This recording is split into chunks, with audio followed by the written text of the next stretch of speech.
Nous allons maintenant vous montrer 4 parcours effectués par 4 cavaliers de nationalités différentes. 4 cavaliers qui appartiennent au top niveau de l'équitation mondiale actuelle. Vous verrez Ludger Beerbohm, Allemagne, Michael Whitaker, Grande-Bretagne, Rodrigo Pessoa, Brésil, et actuellement sous vos yeux, Ludo Philippaerts, Belgique. Alors, pourquoi sont-ils au sommet des résultats? À cause de leurs chevaux. Alors ne plaisantons pas. Oh, certes, ils montent de remarquables chevaux. Oui, seulement ces mêmes remarquables chevaux n'auraient pas les mêmes résultats avec d'autres cavaliers. Non, c'est eux qui gagnent. Alors, étudions leur monte. Et vous constaterez qu'elle illustre merveilleusement ce que nous venons d'expliquer. Regardez, ils contrôlent sans arrêt la répartition du poids entre l'avant et l'arrière-main, c'est-à-dire l'équilibrage. Pour chaque obstacle, ils varient cet équilibrage en fonction de l'emplacement de la battue, c'est-à-dire de cet angle de trajectoire dont, curieusement, aucune école officielle ne parle. Jamais vous ne les verrez galoper vers l'obstacle, avancer sur les barres, comme hélas cela s'entend dire chez nous. Or, ils peuvent monter en action croissante, oui, mais uniquement quand ils ont visualisé leur dernier abord. Regardez là, voilà, c'est quand il a vu sa foulée que Philippaerts a monté. Et il le fait, mais en continuant à contrôler l'équilibrage pour que le cheval ne reporte pas trop de poids sur son avant-main.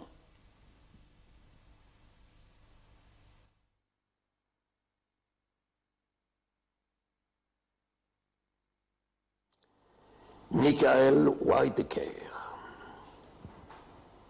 Voilà. Toujours exactement le même style. On peut aujourd'hui dire qu'il s'agit là de la grande, très grande monte internationale. Mais vous regarderez attentivement tous ces parcours. Et alors vous constaterez quelque chose, que tous ces cavaliers sont entre les obstacles presque tout le temps en équilibre, appuyés sur leurs étriers. Ils ne se rassoient seulement qu'à l'abord pour monter les dernières foulées. Pourquoi cela? Eh bien pour les raisons que nous avons expliquées dans les premières cassettes de cette collection.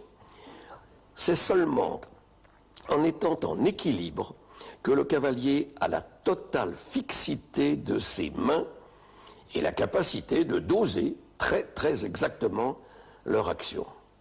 Chose que n'a pas aussi bien un cavalier restant sans cesse assis dans sa selle. Par contre, bien sûr, un cavalier n'a pas de jambes vraiment fortes s'il est en équilibre.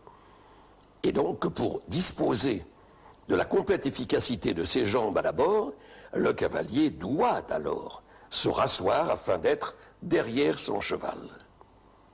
Et vous regarderez, ils agissent tous ainsi.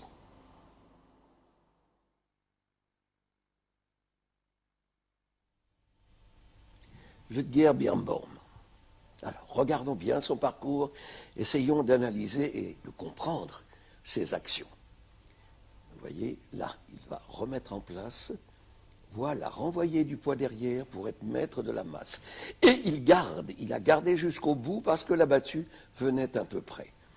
De nouveau, renvoi derrière, et là maintenant, il a trouvé une battue légèrement croissante, et il a entrouvert la porte. Regardez-le. Là, toujours, tout le temps, il s'assure de cet équilibrage, et battue moyenne, il a gardé le même équilibre.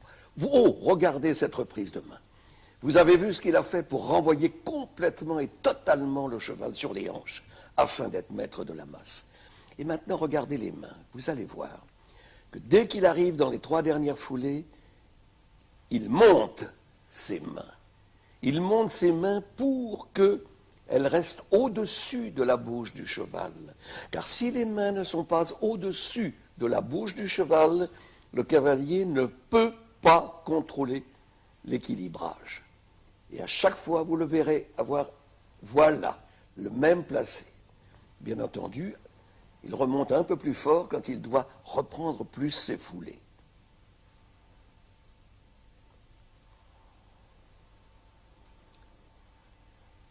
Voilà, comme à chaque fois, il va remettre du poids en arrière pour être maître de la masse, et là, il voit une action croissante, bien entendu, qu'il monte, mais tout de nouveau, tout de suite, en arrière. Et là, il a gardé très fort pour ce vertical qui se présentait de près.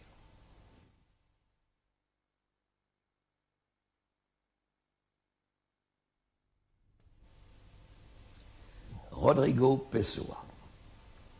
Toujours le même style, la même recherche. Une remarque au passage. Nous entendons souvent en France dire « Ah, attention, les temps limites sont aujourd'hui calculés plus justes. Il faut donc galoper pour ne pas être pénalisé au chronomètre. » Oui, argument un petit peu fallacieux pour tenter d'excuser souvent, hélas, un insuffisant contrôle de l'équilibrage. Regardez ces 4 cavaliers. Ils n'ont pas l'air pressés. Et pourtant, ils sont toujours dans les temps. Et même plus vite que les autres lorsque c'est nécessaire. Non, le problème du chronomètre est un problème de tracé. Et nous l'étudierons dans une prochaine cassette. Et là, admirez la précision de ces sauts. On a véritablement la sensation que la faute est pratiquement impossible. Ah, bien entendu, ces réglages permanents impliquent, la totale soumission du cheval, et donc un parfait dressage.